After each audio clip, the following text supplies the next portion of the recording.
So praise the Lord and I hope कि आपने अच्छी नींद लगा ली, अपना भोजन भी किया एंड आप तैयार हैं आत्मिक भोजन के लिए। सच में मैं जैसे अभी आप लोग से भी बात कर रहा था, मैं काफ़ी मिस कर रहा था वो टाइम जब हम मिला करते थे हर साल एंड खंडाला में। और बहुत ही अच्छा एक आशीष भरा अनुभव मेरे लिए हुआ करता था, टू मीट बिलीवर्स अलग अलग स्थानों से, आपकी कहानियां सुनने के लिए, है ना, आपकी गवाहियां सुनने के लिए कि आपको परमेश्वर ने कैसे बचाया है। It's a different experience and मेरे लिए बहुत इंकरेजिंग आशीष का एक समय होता है। टू सैड कि इस बार हम वो उस रीति से नहीं कर पा रहे हैं, लेकिन प्रभु का धन्यवाद देते हैं कि इस माध्यम से हम मिल पा रहे हैं और प्रभु की वाणी एक साथ सुन पा रहे हैं। आप लोग मेरे परिवार की तरह ही हैं और जो मैं बांटने जा रहा हूँ,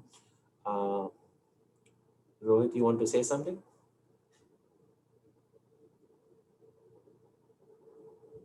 ओके, सो आप लोग मेरे परिवार की तरह ही हैं और आप लोग से जो मैं बांटने जा रहा हूँ, है ना, I feel like I am talking अपने घर में जैसे हम बाइबल का टाइम करते हैं। It's just like a conversation and जो प्रभु ने मुझे सिखाया, और कुछ बातें हैं जो इस क्वारंटाइन के समय प्रभु मुझे सिखा रहे हैं, वो मैं आपके सामने लाया हूँ।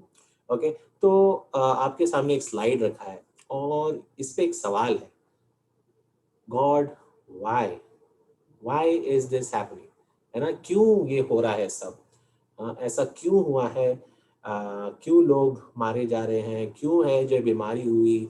हाँ, ये ऐसा सोचना, ऐसा सवाल करना सामान्य है। It is normal to think about this question that why it's happening. Okay, and क्यों है जो निर्दोष लोग, जो बच्चे हैं खास तौर से, है ना, उन लोगों को भी इसमें से जो है संकट झेलना पड़ रहा है। ऐसा क्यों हो रहा है, ये सवाल को सोचना बहुत ही आम है। मानो जैसे हर हर एक क्षेत्र में एक अनिश्चितता हो गई है ना, देयर इज अनसर्टेनिटी। एंड मैंने आपको पहले भी ये कहानी बताई होगी कि मेरे बॉस की फेवरेट लाइन थी, वो हमेशा मुझे यही कहते थे कि Ranjit, there is only one certain thing in life, uncertainty. इस वैसे हिंदी में बोलते थे, मतलब उसका अनुवाद ऐसा है कि जीवन में एक ही चीज है जो निश्चित है, और वो है अनिश्चितता। मतलब कब क्या होगा, किसी का उस पर जोर नहीं है, किसी की उस पर पकड़ नहीं है। एंड मैं कोई आपके सामने कोई तत्व ज्ञान नहीं लाया हुआ, I am not a philosopher. मैं परमेश्वर के वचन से आपके साथ बांटने जा रहा हूँ। काफी चीजें हैं जो आपको भी पता है ना, हम एक दूसरे को याद दिलाएंगे और परमेश्वर की वाणी से एक दूसरे को प्रोत्साहन देंगे। ओके, सो अगर संकट आज आई है, विपत्ति हमारे ऊपर अगर ये आई है, तो हमें ये समझना होगा कि एक समय था जब संकट क्या होता है मनुष्य को पता भी नहीं था, right? There was a time जिसको हम कहते हैं, एक समय था जिसको शालोम का समय कहते हैं। ओके, आप जैसे एक दूसरे को मिलते हो, हम कई बार सलाम बोलते हैं, है ना, सलाम का मतलब आपको शांति दे परमेश्वर। लेकिन शालोम जो शब्द है, जो इजरायली लोग भी, यहूदी लोग मिलते हैं जब शालोम बोलते हैं, तो उस वो जो अर्थ है वो बहुत बड़ा एक शब्द है, बहुत बड़ा उसके मायने हैं। सो मैं चाहता हूँ कि उसको मैं थोड़ा सा समझाऊं, क्योंकि एक समय था जब शालोम इस जगत में था। मतलब परमेश्वर, मनुष्य, मतलब मनुष्य का जो रिश्ता था, हाँ, परमेश्वर के साथ सही था। मनुष्य का अपने आप खुद के साथ एक रिश्ता जो था वो बहुत अच्छा था। हाँ, एक शांति अमन थी उसके अंदर, वो बेचैनी नहीं थी। हमने जैसे पिछले सेशन में देखा, आज जो है मनुष्य क्या हो गया है, बेचैन हो गया है, चिंता में भर गया है, उसके मन में एक प्रश्न चिन्ह सा लग गया है। हाँ, हम परेशान हो गए हैं, हताश हो गए हैं। लेकिन वो ऐसा नहीं था उस समय। हाँ, आपको याद आ रहा होगा कि मैं ईडन वाटिका के विषय बात कर रहा हूँ, right? When God communed with man, परमेश्वर और मनुष्य साथ में रहते थे। लेकिन सिर्फ उतना नहीं, मनुष्य की आपके साथ भी शांति थी, मनुष्य की दूसरों के साथ भी शांति थी। ओके, आदम और हवा के बीच में भी शांति थी, प्रेम था, है ना। और उतना ही नहीं, लेकिन आगे जो सृष्टि थी, परमेश्वर ने वो भी एक बहुत सुंदर एक डोर के साथ बांधा हुआ था, राइट। हम क्या देखते हैं कि धरती से बीज वो उत्पन्न हुआ करते थे, जो फल फूल है उत्पन्न हुआ करते थे, अपने आप उनको पानी मिलता था, है ना। सो मनुष्य के लिए बहुत एक शांति का समय था ये। जानवर जो थे साथ में थे, हाँ, हम वो भी कहानी को जानते हैं ना, कि जब एक समय पर, है ना, परमेश्वर ने जानवरों को मनुष्य के सामने लाया, और ऐसे लाया जैसे मानो जैसे घर पे कोई पालतू होते हैं ना, तो मतलब उस समय बिल्कुल शांति थी। वो होता है शालोम। ओके, जहां पर मनुष्य को चिंता नहीं होती है बैर की, झगड़े की, चिंता नहीं होती है मृत्यु की, राइट, बीमारी की, क्योंकि वो उस समय था ही नहीं, ऐसा कुछ भी नहीं था। इट वॉज पैराडाइस, है ना। वो शब्द का अर्थ यहाँ से आता है ना, हमारे लिए वो एक मानो स्वर्ग जैसा एक स्थान था। देखो, विश्वासी होने के नाते हमारे लिए वो आशा आज भी है कि एक दिन वो पैराडाइस फिर से हमें मिलेगा। लेकिन हमें समझना है कि आज हम जिस परिस्थिति में से गुजर रहे हैं वो इस पैराडाइस के बहुत उल्टा है। सॉरी। वो जो ये शालोम था वो बिगड़ गया, है ना। और वो क्यों बिगड़ा? एक पाप के कारण, राइट। एक मनुष्य के कारण, एक मनुष्य स्त्री के कारण, पुरुष और स्त्री के कारण, हम जानते हैं आदम और हवा के कारण, कि उन्होंने गुनाह किया, उन्होंने परमेश्वर की आज्ञा को नहीं माना, शैतान की बात में आ गए, और उन्होंने वो फल खाया पेड़ से जो उनको नहीं खाना चाहिए था। ओके, उनका पाप उतना ही था कि उन्होंने उस फल को खाया जो परमेश्वर ने उन्होंने मनाई की हुई थी। और उस काम के द्वारा, है ना, उस काम के द्वारा हमारे जीवन में पाप आया। जैसे पाप आया वैसे हम देखते हैं कि पाप का परिणाम भी आया। ओके, अगर पाप आया, पाप का परिणाम भी आया। परमेश्वर ने कहा था पाप का परिणाम क्या होगा? मृत्यु होगी, करेक्ट।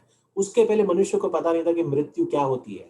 ओके, मनुष्य को पता नहीं था कि बीमारी क्या होती है। मनुष्य को पता नहीं था कि मेहनत में, पसीने में खाना क्या होता है। हाँ, उसे स्त्री अगर वो गर्भवती थी, तो अगर वो बच्चे देती थी उस समय, तो उसे दर्द भी मानो शायद नहीं होता था, है ना। बाइबल के आधार से हम ये कह सकते हैं। बट यहाँ पर हम देखते हैं कि परमेश्वर ने उनके जीवन में वो सारे जो है दंड की आज्ञा दी, दंड के रूप में वो एक आज्ञा दी, और उनके जीवन में संकट बढ़ता गया।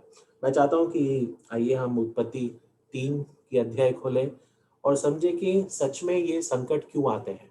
हाँ, सच में ये जो शालोम है वो क्यों बिगड़ गया, क्यों हमारे जीवन में हर तरफ से अनिश्चितता आ गई है, हमारे काम को लेके, रिश्तों को लेके। हाँ, हमारे संतानों के विषय में हम इतनी चिंता करते हैं, हमारे बच्चे कई बार भटक जाते हैं, है ना। इन सब विषयों में देखते हैं कि हम उत्पत्ति की पुस्तक से समझ सकते हैं। तो उत्पत्ति का 3रा अध्याय, मैं आपके लिए कुछ आयतें पढ़ता हूँ, और इसमें लिखा है कि फिर 16वीं आयत से पढ़ रहा हूँ मैं, 16 से। परमेश्वर स्त्री को ऐसा कहते हैं, फिर स्त्री से उसने कहा, मैं तेरी पीड़ा और तेरे गर्भवती होने के दुख को बहुत बढ़ाऊंगा। ओके, मैं तेरे पीड़ा और तेरे गर्भवती होने की उस पीड़ा को बहुत बढ़ाऊंगा। एक दुख भरा एक समय होगा, वो संकट से गुजरेगी, करेक्ट। तू पीड़ित हो करके उत्पन्न करेगी, right, correct. It is very very painful experience बच्चों को पैदा ही करना।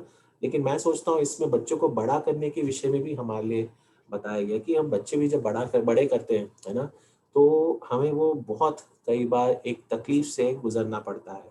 मेरे बच्चे बड़े हो रहे हैं, हाँ, मुझे भी अलग अलग अनुभव आते रहते हैं। मेरे बच्चे भी जवान हो रहे हैं, मुझे भी पता है क्या क्या चैलेंजेस आती हैं।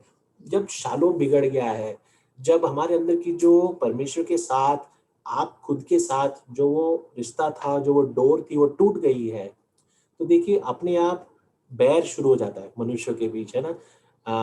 हमारे बच्चे भी हमसे क्या है, लड़ाई इसलिए करते हैं क्योंकि उनके अंदर भी जो है वो पुराना मनुष्य है, हमारे अंदर भी जो है हमारा पुराना मनुष्य है, करेक्ट।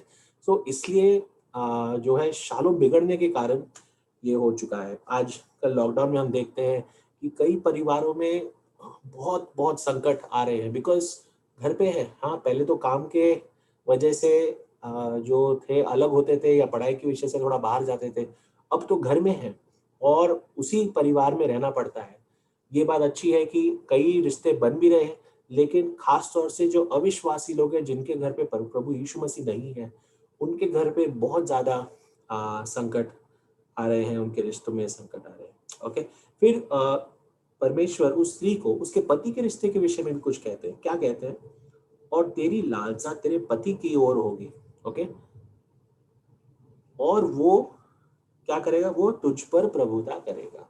ओके, हम जानते हैं घर घर की ये एक अनुभव है, एंड कि स्त्री और पुरुष के बीच में जो विवाहित हैं वो लोग समझ सकते हैं।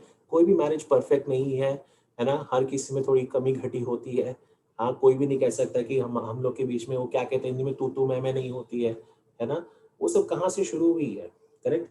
शालोम जब बिगड़ गया, पाप जब प्रवेश कर गया, तब शालोम बिगड़ गया, और फिर हम देखते हैं परमेश्वर की ओर से श्राप की ओर रूप में हमें ये आया है। इसलिए हमारे जीवन में हर तरफ से संकट शुरू हो गया है। सिर्फ उतना ही नहीं, और आगे हम देखते हैं कि आदम से परमेश्वर क्या कहते हैं। और आदम से उसने कहा, तूने जो अपनी पत्नी की बात सुनी और जिस वृक्ष का फल के विषय में मैंने तुझसे आज्ञा दी कि तू उसे ना खाना, उसको तूने खाया है, इसलिए भूमि से तेरे लिए भूमि तेरे कारण श्रापित है। ओके, भूमि तेरे कारण श्रापित है। तू उसकी उपज जीवन भर दुख के साथ खाया करेगा। मतलब अब तक क्या था? खाने पीने का उसको चिंता नहीं था। हम पहले सेशन में हमने क्या कहा? आज इंसान किसकी चिंता सबसे ज्यादा करता है? क्या खाएगा, क्या पहनेगा। करेक्ट। एक समय था जब इसकी चिंता नहीं थी। ओके, ये श्राप के रूप में आज हमें आया है हमारे ऊपर, कि आज हमें चिंता रहती है कि हम क्या खाएंगे। हाँ, हमारे लिए बचेगा कि नहीं बचेगा। लॉकडाउन में तो और भी तकलीफ हो गई थी ना, राशन की दुकान बंद हो गए थे सारे। हाँ, तो हमने वो भी अब चख लिया कि कैसे संकट बहुत बढ़ गया था हमारे ऊपर। हाँ, लेकिन प्रभु की स्तुति हो कि अब तक हम सबको जीवित रखा हुआ है। राइट। और फिर वो क्या कहा है कि तू जीवन भर दुख के साथ खाया करेगा। क्यों दुख के साथ खाएगा? अब उसे बहुत मेहनत करनी पड़ेगी। पहले जो था बड़ी आसानी से उसको सब मिल जाता था। पेड़ पे अपने आप फल उगते थे, वो खाली उनकी देखरेख किया करता था। मुझे लगता है उसको तो पानी देने की जरूरत नहीं थी, क्योंकि पानी भी दिया जाता था। हाँ, खाली उसको तोड़ के खाना, शायद उसकी इतनी मेहनत हुआ करती थी। हाँ, लेकिन काम करने के लिए शायद उसको माली के रूप में रखा था, लेकिन उसकी इतनी कोई बड़ी मेहनत वहां पर नहीं थी। काफी मेहनत तो परमेश्वर ने सृष्टि के अंदर ही वो काम करना रख दिया था। Right, it was very well organize and an automated system परमेश्वर ने जो बनाई थी सृष्टि। लेकिन अब दुख से उसे खाना पड़ेगा। एक रोटी कमाने के लिए कितनी मेहनत करनी पड़ती है, कितने घंटे काम करना पड़ता है, आई डोंट थिंक मुझे आपको ये बताने की जरूरत है ना? आप लोग सब यहाँ पे जो है अलग अलग नौकरियों में हैं, है ना? कई जो है दफ्तरों में काम करते हैं, कई घरों में कोई काम करता है, कई शायद सोशल सर्विस में काम करता है। इट्स नॉट इजी, है ना? ये आसान नहीं रहा है अब हमारे लिए। बहुत बहुत मेहनत करनी पड़ती है, कई बार दुख झेलने पड़ते हैं। और सिर्फ उतना ही नहीं, प्रभु और भी कहते हैं, और वह तेरे लिए कांटे और उठ कतारे उगाएगी। मतलब मेहनत भी करोगे, दुख के साथ भी, और चुभन भी करेंगे। आपको चोट भी पहुंचेगी, कांटों से चोट पहुंचती है ना? हाँ, तो ये सब हमारे लिए अब श्राप के रूप में आ गया है। और तू खेत में उपज खाएगा। ओके, पहले बाग में उपज खाया करता था, अब तू खेत में उपज खाया करेगा। पहले खेत नहीं था ईडन वाटिका में, उसको खेती करने की जरूरत नहीं थी, लेकिन अब पता है खेती करनी पड़ेगी। और खेती की काम जो है बहुत बहुत बहुत कठिन है। मैंने देखा है कई बार जो लोग खेत में काम करते हैं, खास तौर से उनकी जो पीठ होती है वो हर परमानेंटली बुढ़ापे तक परमानेंटली वो पीठ मुड़ जाती है, क्योंकि खेत में जब झुक के काम करना पड़ता है, अलग अलग जो उसमें स्तर पे काम करने पड़ते हैं, वो शरीर को मानो पूरी तरह बुढ़ापे तक खत्म ही कर देता है। राइट। हाँ, ये है वो परिणाम जो बाप का हमारे लिए हुआ। और उसके आगे हम देखते हैं, और अपने माथे के पसीने की रोटी खाया करेगा। राइट, माथे के पसीने की रोटी मतलब पसीना मिला के रोटी नहीं। तो मेहनत करते करते तेरे सर से पसीना निकल जाएगा, ओके, रोटी कमाने के लिए। और अंत इसमें देखिए, और अंत में मिट्टी में मिल जाएगा। कितना कितना एक स्ट्रॉन्ग, कैसा एक, मानो हम सीरियस गंभीर एक परिणाम देखते हैं आदम और हवा ने चुना। और मुझे पूरा भरोसा है अगर मैं उनके स्थान पे होता तो मैं भी वो गुनाह करता, है ना। परमेश्वर ये जानते थे, और परमेश्वर ने इसलिए स्व इच्छा दी थी, है ना। वो थ्रोन रूम में परमेश्वर को बैठाने के लिए, उनको उस सिंहासन पर बैठाने के लिए परमेश्वर ने उन्हें वो स्व इच्छा दी थी, फ्री विल दिया था। लेकिन उन्होंने वहां पर अपने स्वार्थ को रखा, शैतान को न्योता दे दिया, और हम भी शायद वही करते हैं। और उसका परिणाम यही है कि अंत में हमारे जीवन में सिर्फ अनिश्चितता है, अनसर्टेनिटी है, मृत्यु है, मिट्टी में मिल जाना हमारे लिए लिखा है। हाँ, क्या लाए हैं इस दुनिया में और क्या लेके जाएंगे, हम जानते हैं कि इक्लेसियास्टिस में भी लिखा है कि नग्न आए थे नग्न ही जाएंगे, क्योंकि तो उसी में से निकला गया था, तो मिट्टी तो है और मिट्टी ही में फिर मिल जाएगा। ये हमारा, मानो जैसे परमेश्वर ने जन्म से लेकर मृत्यु तक हमारे जीवन में क्या क्या चलने वाला है, वो सब परमेश्वर ने हमारे लिए एक श्राप के रूप में छोड़ दिया है। Okay, right. हम जब तो अगर कोई पूछे मुझे कि क्यों इतनी सतावट है, क्यों इतनी सफरिंग है, क्यों अनिश्चितता है, वो इसलिए क्योंकि पाप दुनिया में प्रवेश कर चुका है। एक समय था जब ऐसा नहीं था, लेकिन अब दुनिया में पाप प्रवेश कर चुका है। इसके कारण हम देखते हैं कि ये संकट भी हमारे ऊपर आ चुके हैं। राइट, लेकिन अगर हम देखें तो इस पाप के जो पाप जैसे प्रवेश किया, वैसे ही देखते हैं गुनाह अलग अलग होने लग गए। ओके, तो इसका सबसे पहला परिणाम क्या हुआ, आदम और हवा को देखते हैं कि ईडन की वाटिका से निकाल दिया गया। तो उनका जो शरण स्थान था, उनका जो वहां पे सेफ्टी था, है ना, वो उनके जीवन से निकल गई, है ना। ईडन की वाटिका में से जो भी उनको मिलता था वो अब उनको नहीं मिलेगा। परमेश्वर ने एक चेरब बिठा दिया, दो चेरब बिठा दिए जो सिर्फ पहरेदारी किया करते थे, सेराफिम बिठा दिए जो सिर्फ पहरेदारी किया करते थे कि वो लौट के अंदर ना आए। ओके, और फिर उसके बाद उनकी पहली संतानें जब हुई तो उन्होंने क्या किया, एक ने दूसरे का कत्ल कर दिया। हाँ, उसके बाद देखते हैं पीढ़ी के बाद पीढ़ी जो भी पैदा हुई, वो सिर्फ और सिर्फ गुनाह के विषय में सोचती थी। और वो हमें ले आता है उत्पत्ति के 6 अध्याय में। हाँ, उत्पत्ति के 6 अध्याय में क्या लिखा है, वो सच में बहुत दुख वाली बात है। हमें सच में ये बताती है कि जैसे मनुष्य जगत में बढ़ने लगे, उनके पाप गुनाह भी बढ़ने लगे। ओके, बल्कि ऐसा लिखा है कि उनका हर एक विचार, मन की सोच, मनुष्य इतना भ्रष्ट हो गया कि उनके मन की हर एक सोच भी जो थी वो सिर्फ गुनाह के विषय में थी, वो सिर्फ दुष्टता के विषय में थी। और फिर परमेश्वर ने ये निर्णय लिया कि मनुष्य का परमेश्वर हमेशा के लिए सर्वनाश करेंगे, एक प्रलय के कारण, एक जल प्रलय के कारण। लेकिन हम वहां पे पढ़ते हैं, लेकिन नो जो है परमेश्वर के नजरों में उसने अनुग्रह पाया। ओके, तो सिर्फ एक व्यक्ति के कारण और उसकी वफादारी के कारण मनुष्य बच गया। और परमेश्वर ने नूह को जो है एक जहाज बनाने बोला। मैं ये आपको क्यों बता रहा हूँ, वो इसलिए बता रहा हूँ कि देखो पूरी जगत में उस समय जल प्रलय आया था। ओके, द वर्ल्ड ग्लोबल, है ना, कैटास्ट्रोफ हैड हैपेंड, एंड उसका कारण क्या था, गुनाह था। ओके, तो आज भी अगर जगत में कुछ ऐसे कोई बड़ा अगर कैटास्ट्रोफ आता है, हम जानते हैं कि सृष्टि जो है वो इस पाप के कारण जो है वो सफर कर रही है। Okay, the globe is also suffering. हाँ, अगर जो लोग हैं वो अगर सफर कर रहे हैं, वो इसलिए क्योंकि जगत में पाप ने प्रवेश कर लिया है। तो इस इंसिडेंट में हम जानते हैं कि परमेश्वर ने जगत में दंड लाया, और इस इंसिडेंट में गुनहगारों के कारण परमेश्वर ने जगत लाया, जो है संकट लाया था। ओके, उसके बाद में हम और भी ऐसे कई कहानियों को पढ़ते हैं बाइबल में, जहां पे लोगों की दुष्टता के कारण ही परमेश्वर इस जगत में क्या करते हैं, संकट को लाते हैं, राइट।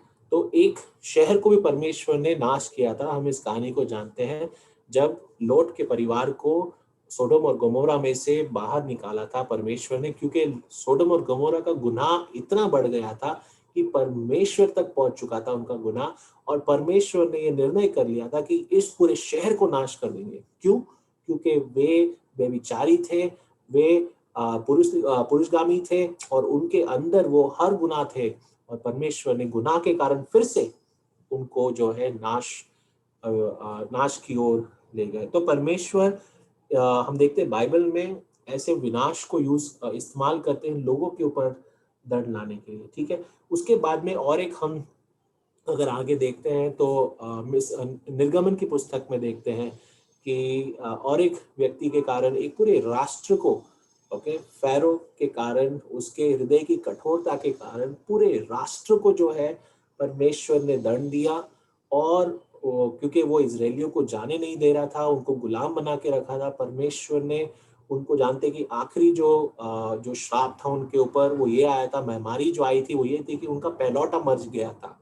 तो सारे मिस्र के मनुष्य और प्राणी दोनों के पहलौठे जो थे, बच्चे थे, लड़के थे, वो मर गए। ओके, तो हम जानते हैं, देख सकते हैं कि कैसे परमेश्वर एक कठोर हृदय के कारण ये दंड लाते हैं। ओके, फिर उसके आगे हम देखते हैं कि इजरायलियों के साथ ऐसा हुआ कि पूरे राष्ट्र को फिर से, ओके, पूरे राष्ट्र को परमेश्वर ने जो बेबीलोन में और सीरिया में तितर बितर कर दिया, वो इसलिए किया था क्योंकि उन लोगों ने मूर्ति पूजा नहीं छोड़ी, और सबसे बड़ा उनका गुनाह ये था कि उन्होंने परमेश्वर की आज्ञा जो सबत को लेकर थी वो नहीं पाली थी। ओके, परमेश्वर ने कहा था कि तू 6 साल परिश्रम करेगा अपने खेत में, और 7वां साल तू उसको शांति देगा, तू उसको बिल्कुल उस पर हल नहीं चलाएगा, उसमें बीज नहीं बोएगा, क्योंकि 6ठे साल में मैं तुझे इतनी उपज दूंगा कि तेरे लिए वो काफी होगा। बल्कि अगले बोनी तक, अगली जब बीज बोया जाता है तब तक तेरे पास खाना होगा, तेरे पास अनाज रहेगा। लेकिन इजरायलियों ने इस आज्ञा को भी तोड़ दिया, इसलिए भूमि को शांति देने के लिए परमेश्वर ने वहां से इजराइल को 70 सालों के लिए भगा दिया। मतलब 490 साल तक वे जो थे परमेश्वर के खिलाफ चलते रहे, हर साल के लिए एक बार उनको परमेश्वर ने एक साल को गिना, और इसलिए 70 साल तक भूमि को शांति देने के लिए परमेश्वर ने किया।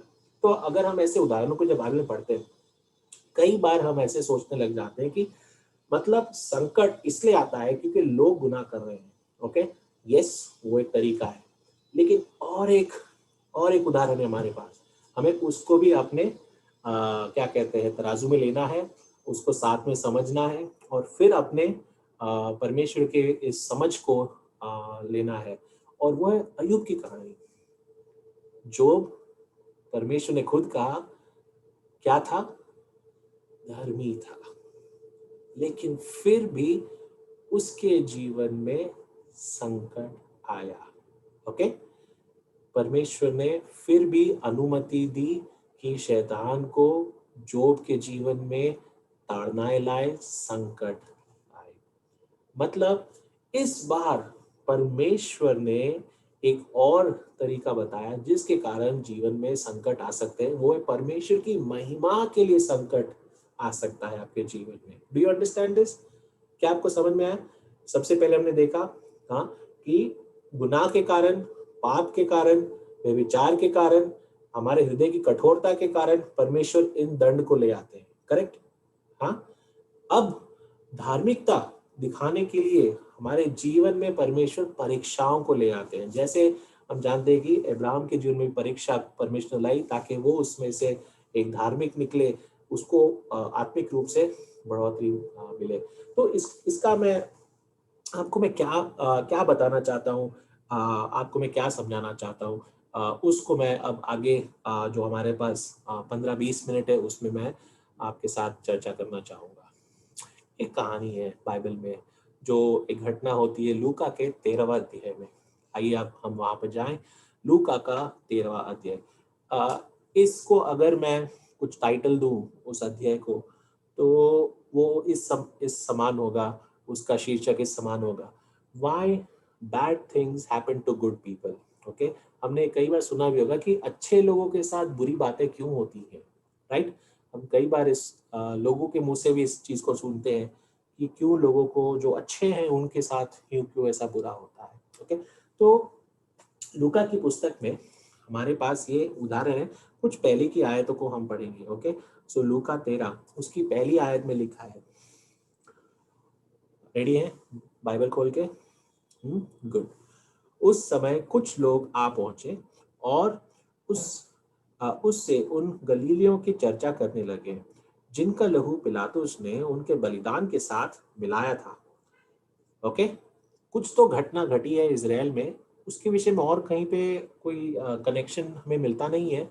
इतिहास की पुस्तकों में भी कुछ ऐसा लिखा नहीं है, लेकिन एक घटना हुई थी। ओके, और ये गलील में जब प्रभु गए, कैपर्नाउम में गए थे, तब वहाँ के लोग आए और प्रभु यीशु मसीह से ये सवाल करने लगे कि देखो, गलील के लोग यरूशलेम में बलिदान चढ़ाने गए थे। ओके, और इन जब बलिदान चढ़ा रहे थे तब पिलातुस ने इनकी हत्या करवा दी और उन बलिदान के लहू के साथ इनका लहू भी जोड़ दिया, मतलब इनका भी लहू बहा दिया। ये कैसा हो सकता है? अरे, ये तो गलील के लोग थे, है ना। तो कई आपको थोड़ा सा बैकग्राउंड देता हूँ मैं इसके कहानी के पीछे। ये जो गलील के लोग थे उस समय निचले दर्जे के लोग माने जाते थे। ओके, और उनको कई बार पापी के रूप में भी देखा जाता था। तो ये जो प्रभु से सवाल कर रहे हैं, ये मानो इसमें दो तरफा एक इसमें उनका उपदेश है। ओके, उनकी जो योजना है वो एक ये है कि बताने के लिए कि देखो, गलील के लोगों को वही मिला जो उनको सच में उनकी लायकता थी। They got what they deserve. Okay, क्या थे वो? पापी थे, इसलिए उनके साथ बुरा हो गया। हाँ, वो पापी थे इसलिए उनके साथ ऐसा हो गया। हम कई बार ऐसा सोचते हैं, है ना। हम कई बार ऐसा ही सोचते हैं, किसी के साथ जब कोई बुरी होती है, हाँ, किसी को जब नुकसान होता है, तो हम कितना जल्द जल्द उनका क्या करते हैं? न्याय कर देते हैं। क्या न्याय कर देते हैं? हाँ, इन्होंने कुछ गुनाह किया होगा इसलिए इनके साथ ऐसा हुआ है। हम देखते हैं इज़राइल में ये बहुत समस्या थी। हाँ, इज़राइल में ऐसे ही जब प्रभु यीशु मसीह जा रहे थे, तो एक अंधे को देखकर उनके चेलों ने कहा, प्रभु किसने पाप किया? इसने पाप किया, इसके माता-पिता ने पाप किया कि ये अंधा निकला? तो मतलब अगर कोई अंधा है तो उसके ऊपर भी लोग क्या करते थे? सवाल करते थे कि अरे ये तो पापी होगा। ओके, तो लोग इस नज़र से देखा करते थे। ओके, लेकिन प्रभु का उत्तर आप देखिए, प्रभु उसमें क्या उत्तर देते हैं दूसरी आयत में। हाँ, यह सुन उसने उनसे उत्तर में यह कहा, क्या तुम समझते हो कि ये गलीली और सब गलीलियों से अधिक पापी थे कि उन पर ऐसी विपत्ति आई? हाँ, तो प्रभु उनसे सवाल कर रहे हैं। ओके, तुम्हें क्या लगता है कि सिर्फ ये गलील पापी है, बाकी गलीलियों से ज्यादा पापी थे ऐसे? हाँ, प्रभु बता रहे हैं कि देखो, कोई भी धर्मी नहीं है, कोई भी भला नहीं है। हाँ, बल्कि अगर अपने जीवन को हम जांचें, और जैसे जैसे मैं प्रभु के पास आते जा रहा हूँ, जैसे जैसे प्रभु के साथ में अपना जीवन बिताते जा रहा हूँ, मैं अपने आप को देखता हूँ और मैं ये कई बार सोचता हूँ कि शायद मुझसे बड़ा पापी कोई भी नहीं है। ओके, हमारे विश्वासी के जीवन में ये एक भावना आती है। ओके, मैं आपसे बांटना चाहूंगा। कई साल पहले मैं एक मिशनरी के साथ बात कर रहा था, और वो मिशनरी जो है मुझसे बहुत बड़े हैं उम्र में। उनकी उम्र कुछ शायद 60-70 साल होगी। हाँ, और मैंने उनको ये पूछा कि अंकल, आपके जीवन में सबसे बड़ी चैलेंज क्या है ना, सबसे बड़ा डिफिकल्ट फेस क्या है आपका लाइफ में? तो उन्होंने यही जवाब दिया कि रंजीत, मेरा सबसे बड़ा चैलेंज ये है कि मेरे जैसे अयोग्य आदमी को, हाँ, नालायक आदमी को परमेश्वर ने कैसे बचा लिया। ओके, तो हमारे जीवन में हम इस बात को कभी भी नहीं भूलना है कि अगर गुनाह हमारे जीव अगर दूसरे के जीवन में हमें दिखता है, तो हमें अपने आप को पहले झांकना है। प्रभु यीशु मसीह यहाँ पर क्या कह रहे हैं? उन गलीलियों जो उनके सामने बात करने आते हैं, प्रभु उनको बता रहे थे कि तुम दूसरों के बारे में नहीं, तुम अपनी चिंता करो। ओके, तुम अपने विषय में पहले बात करो। तुम्हें क्या लगता है कि उनके पास ज्यादा बड़े थे तुमसे? ओके, बाकी गलीलियों से ज्यादा बड़े थे? नहीं। ओके, तो प्रभु उनको फिर क्या करते हैं? प्रभु उनको क्या कहते हैं?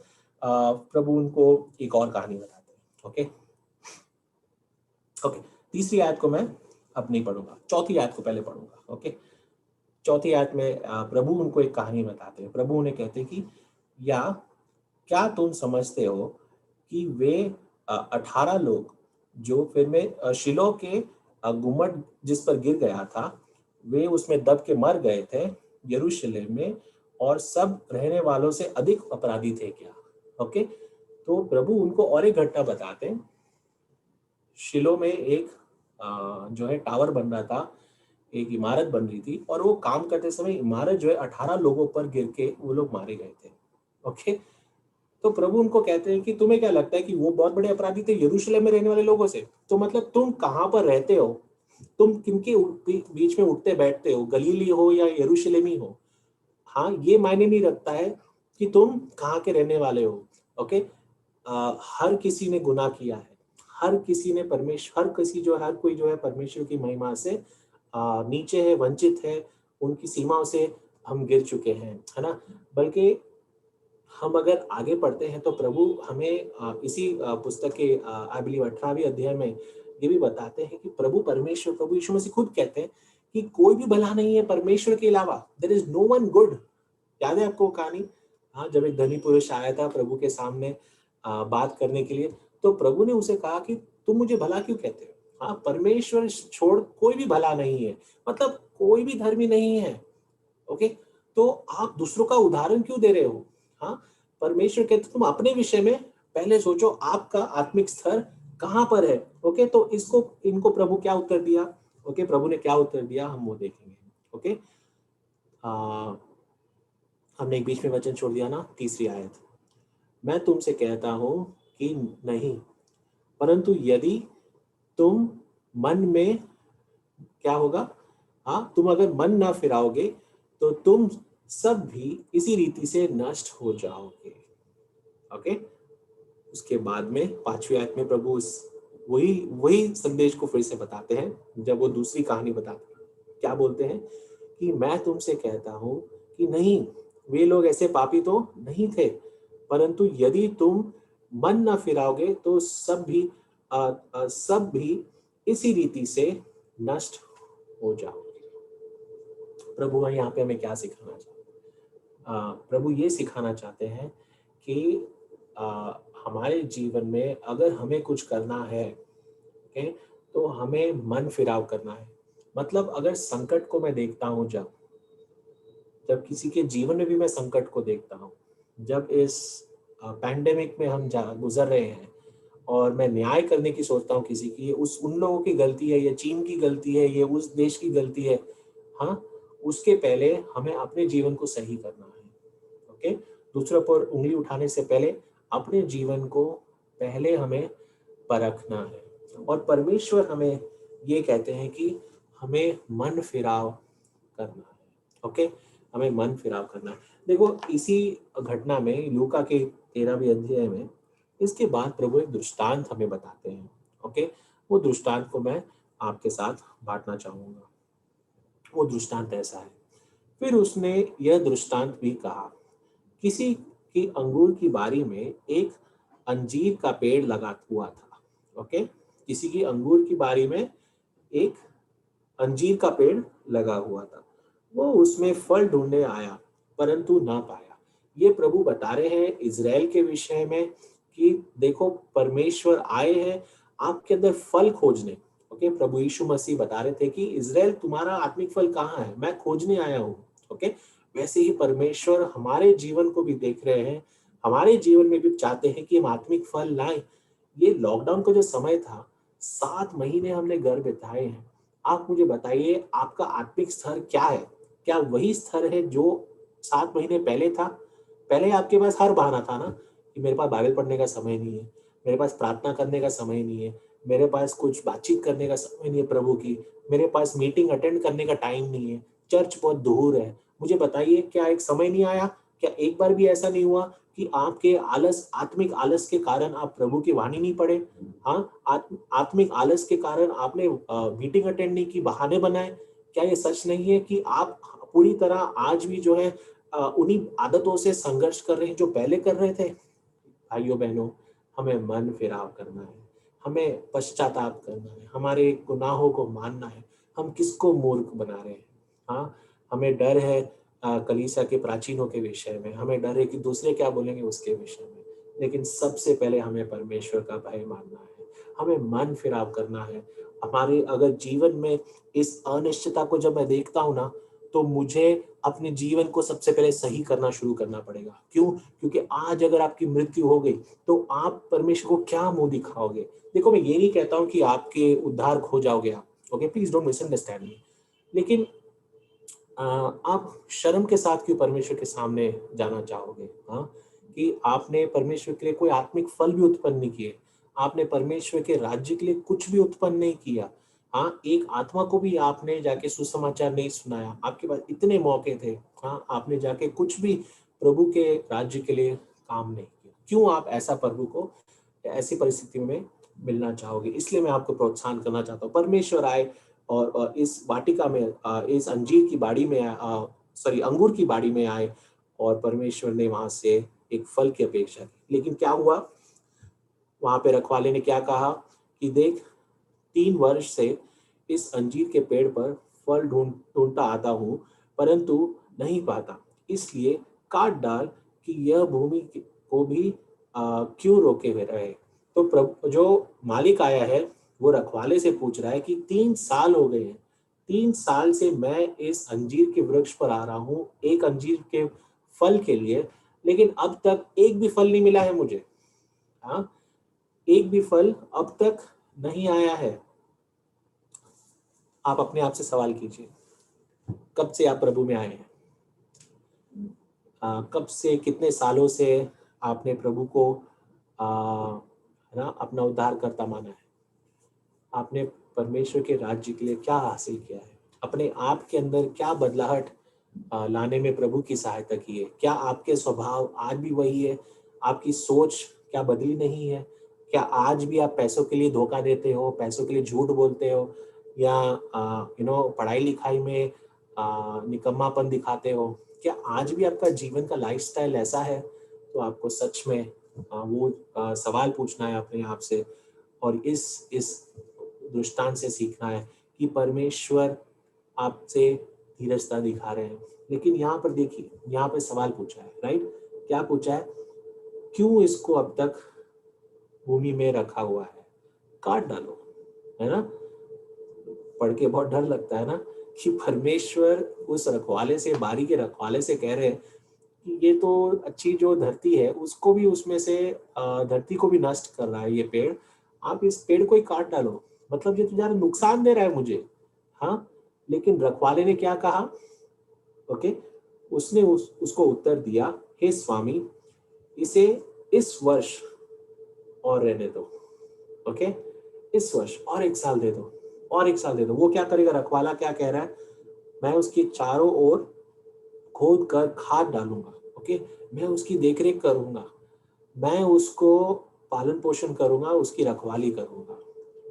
मतलब अगर आप, okay, this can be understood like this, अगर इस समय अब तक आप जीवित हैं, आप मानो सच में परमेश्वर की ओर से एक बोनस लाइफ जी रहे हो। ओके, कई लोग हैं इस समय जो जीवित नहीं रहे, कई लोग हैं जो इस महामारी में मारे गए हैं, आप भी वो हो सकते थे। ओके, लेकिन आपको परमेश्वर ये मौका दे रहे हैं, आप मन फिराव करो, आप पश्चाताप के साथ प्रभु के सामने आओ, अपने गुनाहों को मानो। आप किसके सामने ढोंग रच रहे हो, आप उसको मानो। आप परमेश्वर के सामने क्षमा मांगो और अपने जीवन को सही रीति से लाओ। इसलिए प्रभु यीशु मसीह ने उन लोगों को कहा कि तुम कौन सा बड़ा पापी है उसका न्याय मत करो, तुम अपने जीवन को जाको। प्रभु कहते हैं कि यदि तुमने मन फिराव नहीं किया तो तुम्हारा भी वैसे ही नाश होगा। ओके, तुम्हारा भी वैसे ही नाश होगा। मैं आपको एक आखिरी कहानी बताता हूँ और फिर इसको यहाँ पे समाप्त करूंगा मैं, कि हमारे जीवन में जो है अनिश्चितता, ये संकट क्यों आते हैं। हमने देखा कि धर्मी पापी मनुष्य, पापी देश जो है वो भी ऐसे संकटों से गुजरता है, और जो धर्मी मनुष्य है वो भी संकट में से गुजरता है। ओके, तो इस संकट को मैं किस रूप से देखूं, कैसे उसका मैं अपने मन को मैं कैसे तैयार करूं, ये उदाहरण से मैं आपको बताना चाहता हूं और फिर समाप्त करूंगा। ओके, जापान में लोगों को मछली खाना बहुत अच्छा लगता है, शायद आपने सुना होगा। हाँ, और इसलिए जापान में जो है फिशिंग करते हैं और बहुत ज़्यादा फिशिंग करते हैं। तो इसके कारण ऐसा हुआ है कि वहाँ की जो मछलियों की आबादी है वो कम हो गई। ओके, तो इसलिए ये जो मछुआरे थे वो क्या करने लगे, वो गहरे पानी में जो है समुंदर में, गहरे समुंदर में जाने लगे, डीप ओशन में जाने लगे, और वहाँ से मछलियों को लाने लगे। ओके, लेकिन ऐसा होता था कि वो इतनी दूर था कि जब तक वो समुद्र के तट तक पहुंचते थे और बाजार में पहुंचते थे तो मछलियां बासी हो जाती थी, उनमें दुर्गंध आने लगती थी। फिर उन्होंने देखा कि ठीक है, इसको बचाने के लिए हम बर्फ इस्तेमाल करेंगे। ओके, तो उन्होंने बर्फ इस्तेमाल करना लगा, लेकिन उसमें से ऐसा हुआ कि वो मछलियां जो है वो उसका टेस्ट बदलने लगा, उसका जो स्वाद था वो बदलने लगा। तो जापान को वो भी पसंद नहीं आया। फिर उनको ये एक तकनीक उन्हें लगाई, और जो आज भी इस्तेमाल की जाती है, कि जब वो मछलियों को पकड़ते हैं और जब वो उस नाव में उन्हें लेकर आते हैं, तो बड़े बड़े टैंक होते हैं। तो उन टैंक में वो छोटे छोटे शार्क, ओके, यहाँ पे चित्र में बड़ा शार्क है, लेकिन छोटे छोटे शार्क मछलियाँ, शार्क पता ना आपको, शार्क जो है बहुत ही घातक मछली होती है, वो बाकी मछलियों को खा जाती है। वो छोटी छोटी शार्क जो है उसी टैंक में रख देते हैं। उस उसके कारण ऐसा हुआ कि जो छोटे छोटे शार्क के कारण, उसके डर के कारण, ये मछलियां जो है हमेशा क्या फुर्तीली रहती हैं, हमेशा ताजा रहती हैं, और अपने आप को हमेशा यहाँ वहाँ बचाने के लिए एक्सरसाइज करती रहती हैं। ओके, आपको समझ में आया? हाँ, तो उसके कारण ये मछलियां जीवित रहती हैं, अच्छी रहती हैं, ताजी रहती हैं, और सही उपयोग के लिए भी इस्तेमाल होती हैं। वैसे ही हमारे जीवन में ये जो संकट आया है, ये छोटे छोटे शाख के कारण। ओके, इस उसको इस समान आप समझिए, ये छोटी छोटी तकलीफें हैं। हाँ, बाइबल में हमें बताया गया है कि हमारे इस जीवन की संकट को तुलना नहीं कर सकते उस महिमा के साथ जो परमेश्वर ने हमारे लिए रखी हुई है। Right, the sufferings of the present time can not be compared to the glory which will be revealed in us. तो परमेश्वर ने ये जो छोटी छोटी संकट है हमारे जीवन में आने दी है, वो इसलिए ताकि हम हमारे आत्मिक रीति से ताजे रहे, हमारी आत्मिक मसल्स बनाते रहे, हम फुर्तीले रहे, हमारे जीवन में जो आलसपन ना आए। अब बताइए, अगर इतना परमेश्वर कर रहे हैं, हाँ, हमें तैयार करने के लिए, और अगर उसमें से भी अगर हम लॉकडाउन के बाद आलसी बन गए, तो फिर क्या लाभ आपको हुआ, है ना? बल्कि आप अपने आप को तैयार कीजिए, मन फिराव कीजिए, अपने जीवन को सही मार्ग पे लाइए। हाँ, अनिश्चितता तो रहेगी। आप क्यों अचकित हो गए? Why were you shocked? इस जीवन में हम तो बिल्कुल है ना, क्या है, एक प्रवासी की तरह है। हाँ, हमारे जो जीवन है एक भाप के समान है, एक धूल के समान है। आप ये भूल गए थे क्या? शायद अपने मनों में हमने सोच लिया था कि हम तो यहाँ बहुत सालों के लिए जीने के लिए आए हैं, लेकिन अब शायद आप जाग जाएंगे कि हमारा जीवन जो है बहुत छोटा-सा है। तो ये लॉकडाउन, ये क्वारंटाइन लगता है हमें हिलाने के लिए परमेश्वर ने भेजा है, ताकि हम सच में जाग जाएँ अपनी नींद से और परमेश्वर की ओर अपने जीवन को सही रीति से बढ़ाएँ। मैं आशा करता हूँ कि आपको आशीष मिले, और आप प्रभु के वचन में आगे भी बढ़ें। धन्यवाद, आपने मुझे